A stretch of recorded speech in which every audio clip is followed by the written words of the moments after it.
Avadhuta Gita,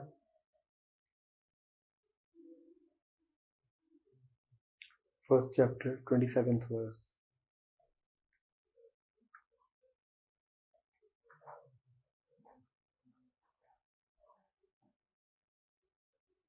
Shivam na janami katham vadami, Shivam na janami katham bhajami. बहुत सुंदर.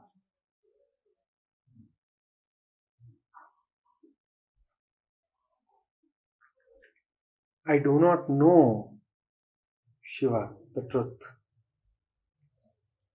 How do I talk of the truth? I do not know Shiva, the truth. How do I sing of the truth? Further, the verse proceeds to say, I am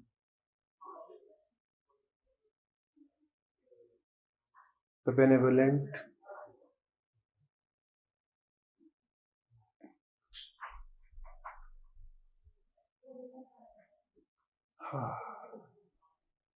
most liberating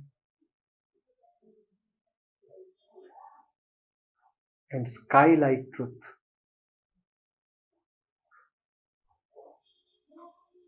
Implying therefore that why do I need to talk or sing of the truth?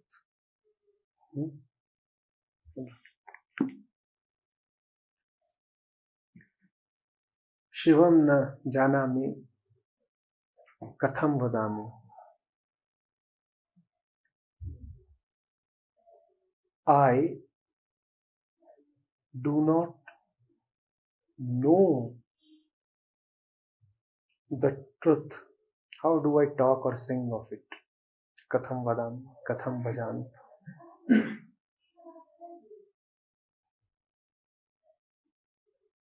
What we call as knowing is just accumulated knowledge, a thing of the memory. When do you say that you know something or somebody? Only when you can use memory to identify that thing or person. If something is not at all in your memory, then you will not say that you know that thing, or will you? If you have no previous experience of something, if something is not a part of time, not a part of the past, you will not claim that you know that thing. So what we call as knowing is actually just memorization, actually just a collection of more information and knowledge. Dattatreya is saying the truth is not a matter of knowledge.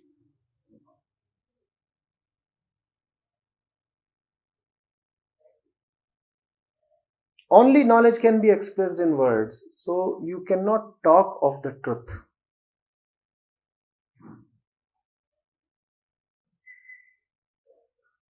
Now, is that an incapacity? Is that a limitation? A bondage? Or is that your highest expression, your greatest liberation, your total freedom? That you cannot know the truth, that you cannot talk or sing of the truth, is your greatest freedom, because it means that you yourself are the truth. You can only be in the truth. You can only be as the truth. You can only be the truth. But talking or singing of truth, or knowing or conceptualizing the truth, all as mental activity, is futile.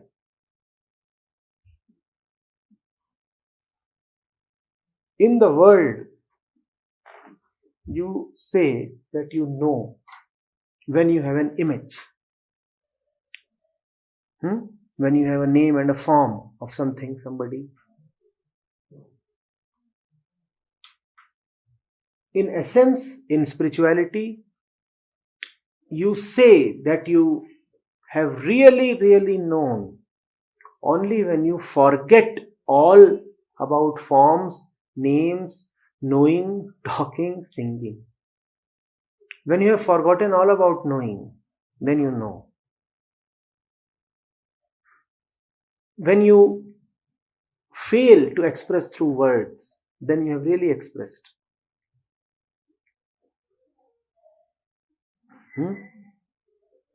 When you know that no song can contain him, then every song that you sing is his song. The song of truth, the song of Shiva, the song of Brahma. You get this? To the mind, it sounds like bad news. Oh, I cannot know the truth. I cannot talk of the truth. To the mind, it is almost like humiliation. I am being told that I am not even capable of talking of the truth, what to say of reaching the truth.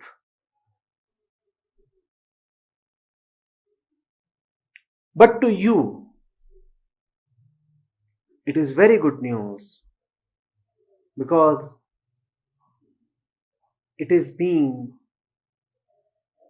repeated and asserted that you are the truth. You are the truth. No truth not as a dualistic experience. No truth as your very being. You are the truth. No truth not as some kind of an information, but as your deepest silence.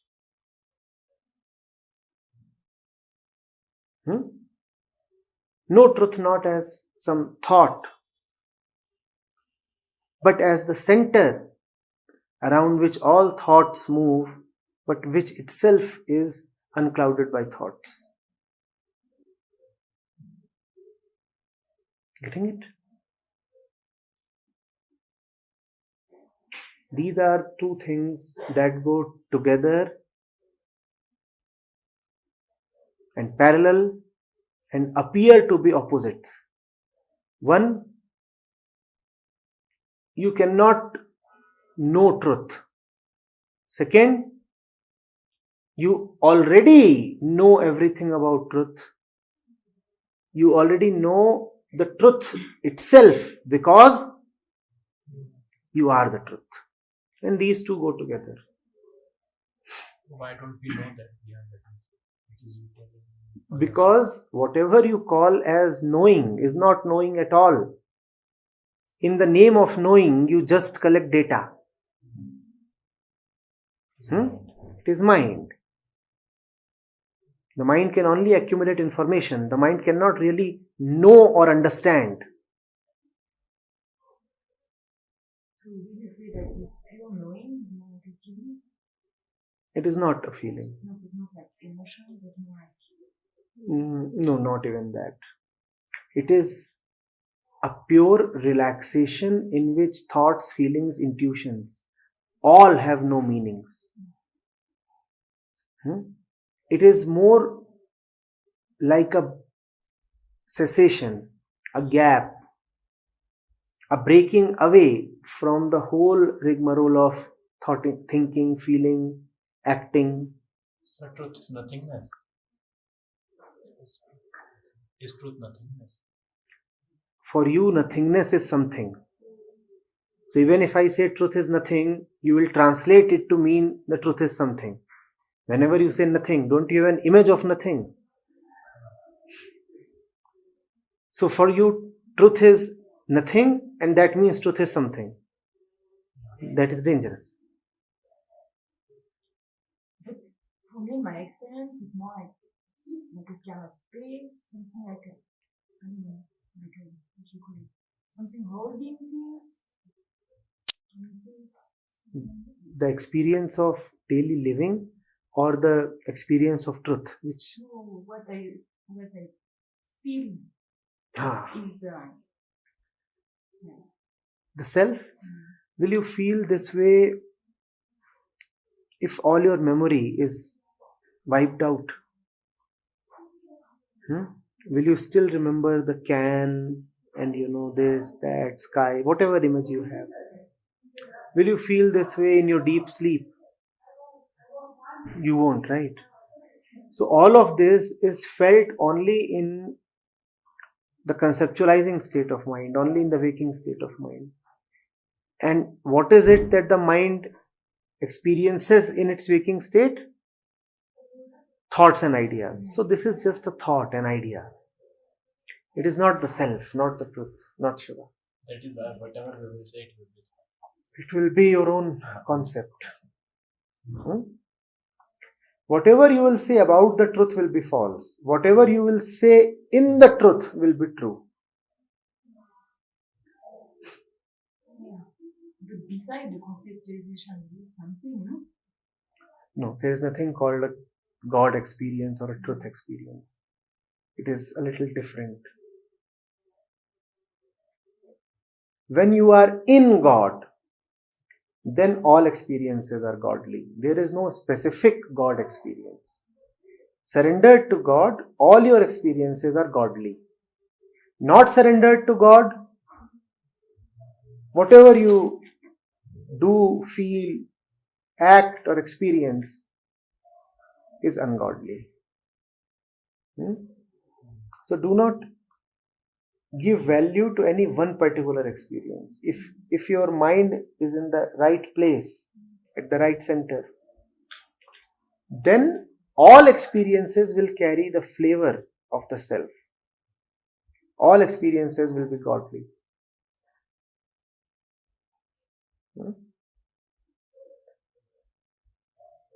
Shopping, you would be operating from divinity. Walking, taking a bath, playing with a pet, sipping tea, all godly. All godly. Either God is in all your experiences or He is not in any particular experience. When you are in God, then everything is godly. Mind you, everything, not one or two specific things. Everything.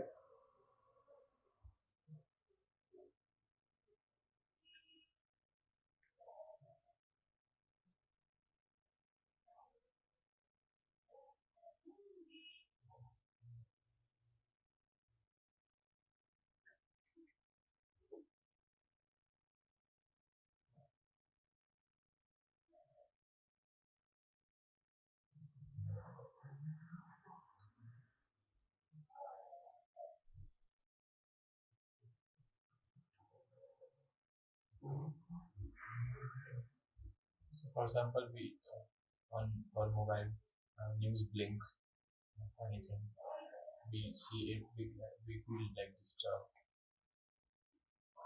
It is not necessary. First of all, it is not necessary that you are disturbed.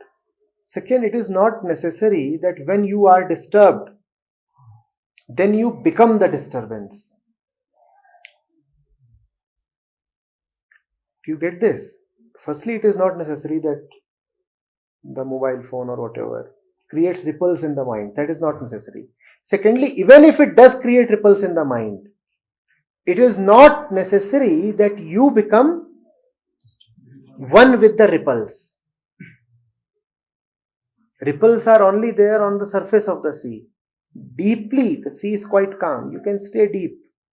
So let the ripples be there, superficially. Yes.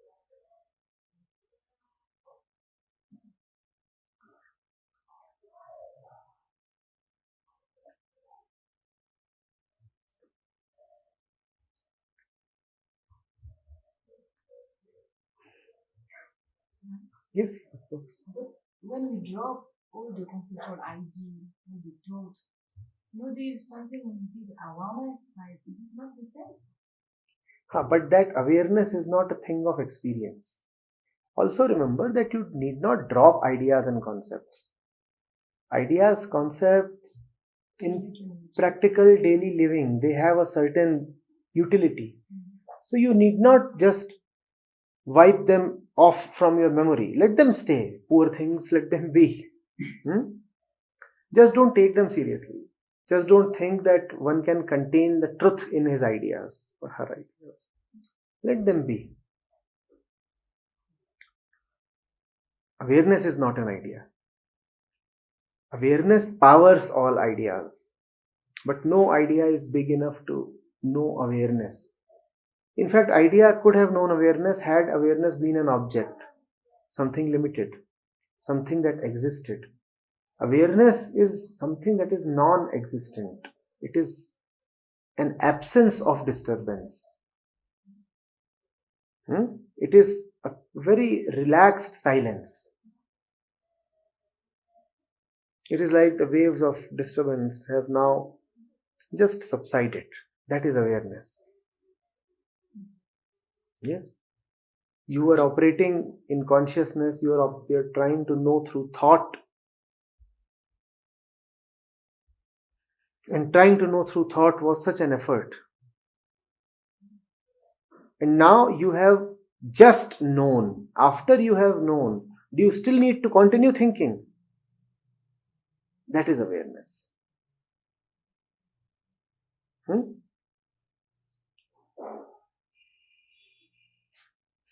that awareness is continuing. Yes, only awareness is really continuing. It knows no full stops.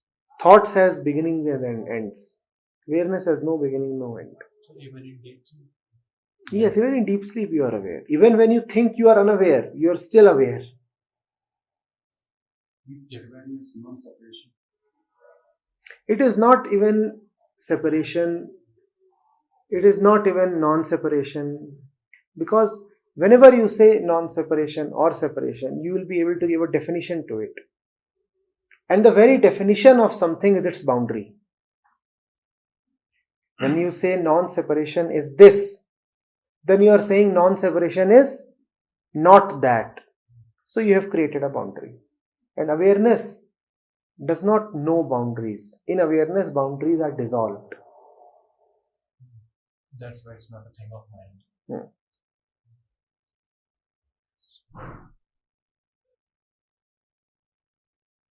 So when we die, I die, then what will happen to my awareness?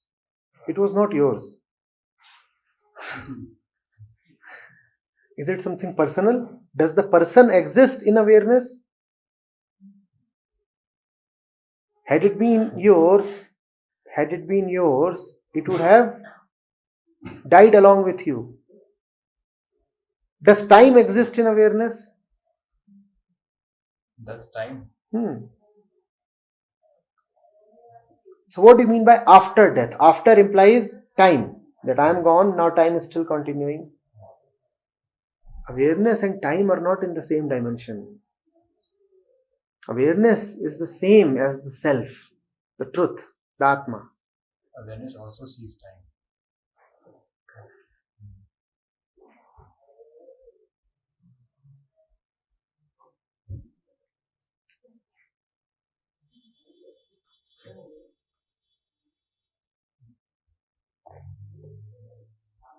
So that's why we say we all are one.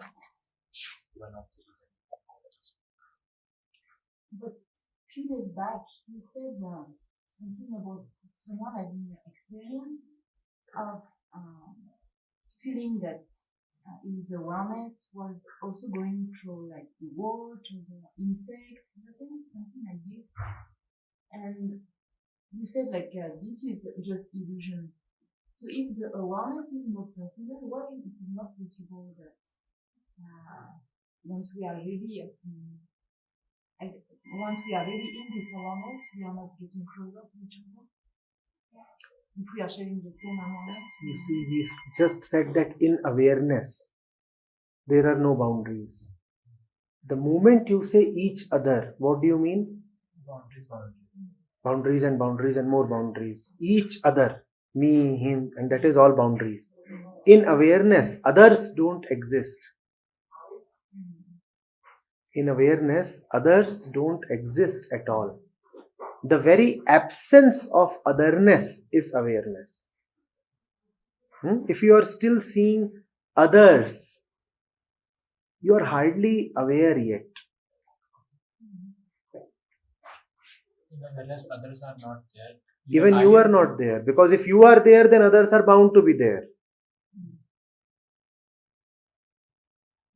In other awareness, others are not there, but even you are not there, because you are nothing but something defined by a boundary.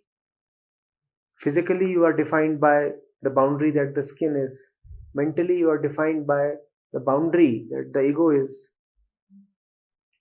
In awareness, neither of these boundaries have any meaning.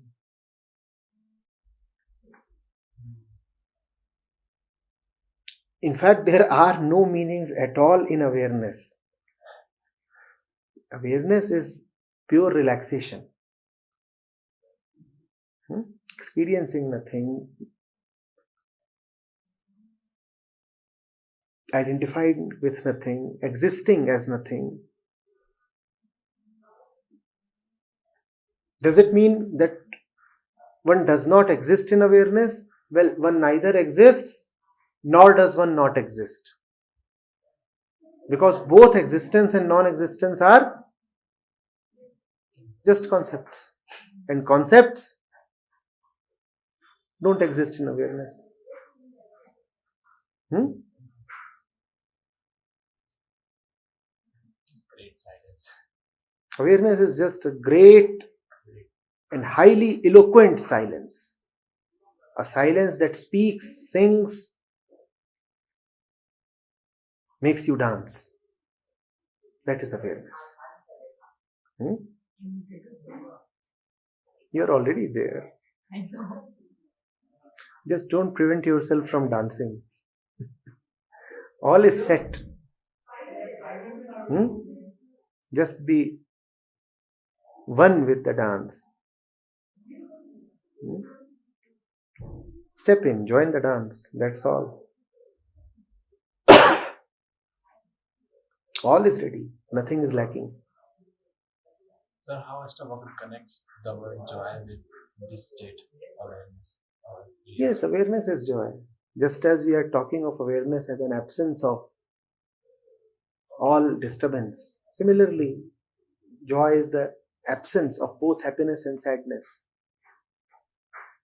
So, in waking state, do we have taste of that joy?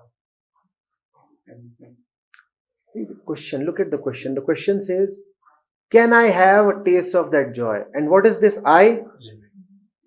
This I is the one that says, I want happiness, I want to avoid sadness. And what is joy? What is joy? Something beyond both happiness and sadness. So are these two compatible? I and joy. I is the one which goes after happiness. Joy is the one that has nothing to do with happiness. Now will I and joy go together? So when there is joy, there is no I. And as long as there is this I, there can be no joy. So for mind, that joy cannot be experienced at all. It is not experienced by the mind in the way it experiences everything else. Joy is a cessation of experience. The mind is not. The wonderful thing is, in not being, the mind finds a peace beyond experience. You see, when you are sleeping deeply, are you there? But don't you wake up and say, I am relaxed. That is joy. A pointer, just a pointer. Not exactly joy, but you see this. In not being, the mind finds a peace, and that peace is not really an experience. After waking up, you can say, oh, it was nice. But do you say the thing is nice while you are in sleep? No. So not quite an experience, yet something quite wonderful.